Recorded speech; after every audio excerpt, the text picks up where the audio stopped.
मुझे यही लगता है कि वहाँ की जो साइलेंट वोटर है वो किधर जाता है। और कभी कभी ये हो जाता है कि बड़ा अप्रत्याशित रिजल्ट आ सकता है, बड़ा डिसाइसिव मैंडेट देता है साउथ। अंडर करेंट क्या है ये किसी को भी पता नहीं चल रहा है, क्योंकि हर समय कोई ना कोई अंडर करेंट रहता है साउथ। जो मुस्लिम वोटर्स है, हिंदू वोटर है, बीजेपी हिंदू पार्टी है, AIADMK सेक्युलर पार्टी हो गई, DMK सेक्युलर पार्टी हो गई। तमिलनाडु में सबसे ज़्यादा आप हर 10 घर 20 घर के बाद एक मंदिर। नमस्कार। तमिलनाडु में भी हाल ही में इलेक्शन हुआ है और 85% से ज़्यादा वोटिंग हुई है। आलोक जी ने अपने जीवन का बहुत बहुमूल्य समय चेन्नई में गुजारा है, इसलिए वो तमिलनाडु को काफ़ी अच्छे से समझते हैं, जो कि बहुत सारे नॉर्थ इंडियन शायद ना समझ सकें। इसलिए आज हम उनसे तमिलनाडु के मतदान के बारे में बात करें। देखिए, तमिलनाडु है वो अगर देखा जाए हिस्टोरिकली तो जैसे शीशा होता ना, एक बार AIADMK और एक बार DMK, इस तरीके का चलता रहता है। AIADMK का कैडर मजबूत है, DMK का कैडर मजबूत है। जो AIADMK का जयललिता जी के जाने के बाद थोड़ी सी कमजोरी आई है निसंदेह, लेकिन वो NDA के साथ है। और वहाँ पर एक बहुत बड़ा जो फैक्टर है, वो जो एक्टर टर्न विजय, उनका भी लोगों को लग रहा है कि उनके कारण नुकसान होगा। लेकिन मुझे ये लगता है इस समय जो वोटर है काफ़ी जागरूक है।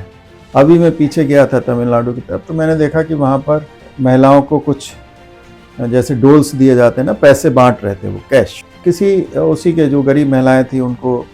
हर सरकार अब इस समय उनका पहला यही है कि हम किस तरीके से महिला वोटर्स को अपने साथ लाएं।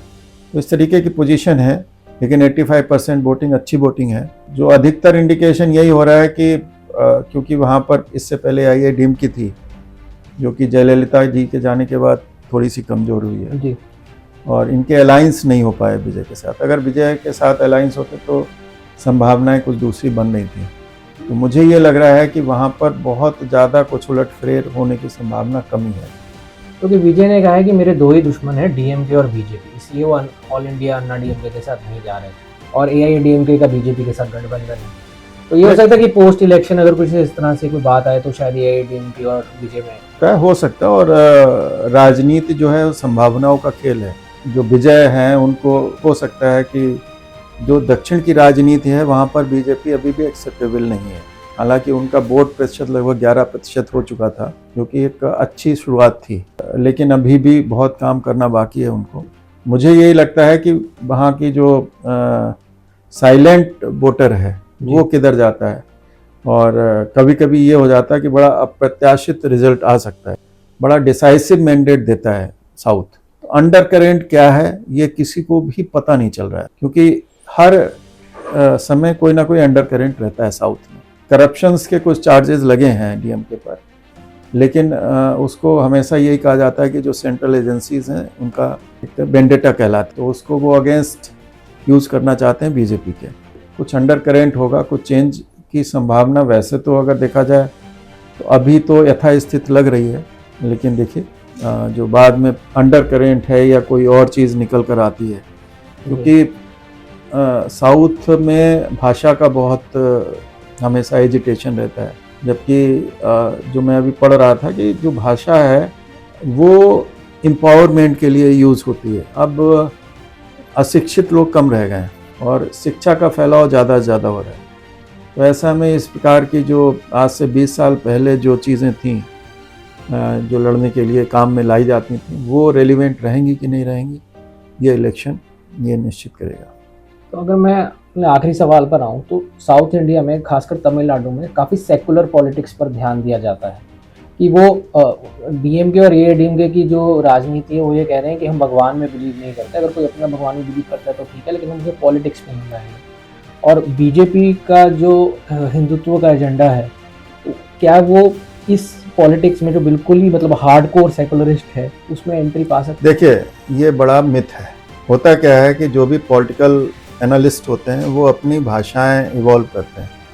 जैसे उन्होंने कह दिया कि जो मुस्लिम वोटर्स है, हिंदू वोटर है, BJP हिंदू पार्टी है, AIADMK सेक्युलर पार्टी हो गई, DMK सेक्युलर पार्टी हो गई। तमिलनाडु में सबसे ज़्यादा, आप हर 10 घर 20 घर के बाद एक मंदिर है। हर आदमी भरोसा करता है भगवान पर। तो ये पॉलिटिक्स है। पॉलिटिक्स में अपने अपने लोग स्लोगन्स कर देते हैं, लेकिन होता यह है कि जो जीता वही सिकंदर। और उसके बाद जो जिसको सूट करता है, डीएमके को यही सूट करता है कि they talk against the Hinduism, तो उनको सूट करता है जी। और AIADMK they never talk against Hindus, right. They represent the lower तबका, जो जिसको कह सकते हैं आपकी गरीब जो लोग हैं, उनको AIADMK अधिक रिप्रेजेंट करता है। किस तरीके की चीज़ें आती हैं ये किसी को पता नहीं चल सकता। राजनीति बहुत अनप्रडिक्टेबल है जी। और इस समय जबकि आपके 85% के आसपास वोटिंग हो रही है, तो किसी भी तरफ रिजल्ट आ सकता है। ये आलोक जी, अगर आखिरी में कोई पर्सनल एक सवाल पूछूं तो अपना जो आपने टाइम गुजारा है मद्रास में, उसके अगर कुछ आप इंसिडेंट। देखिए, वो सबसे खूबसूरत समय था हमारी ज़िंदगी का। जी। एक तो वहाँ के लोग बड़े सरल, सच्चे और ज़मीन से जुड़े हुए हैं। दूसरी चीज़ ये है कि दिखावा नहीं करते हैं। मेरी तो ज़िंदगी की शुरुआत, जो हमारा ब्यूरोक्रेटिक लाइफ थी, वो वहीं से शुरू हुई। जी। मेरी पहली बेटी थी, उसने जन्म भी वहीं लिया। तो मेरी बड़ी सुखद यादगार है और मैं उस जगह को बहुत पसंद करता हूँ। किसी आदमी को अगर सेटल होना हो तो साउथ बहुत अच्छी जगह है सेटल होने के लिए। चलिए आलोक जी, इतनी मीठी बात कहने पर आपका बहुत बहुत धन्यवाद। आपको फिर याद करेंगे। Thank you. हमारे चैनल को कृपया करके लाइक और सब्सक्राइब अवश्य करें। Thank you.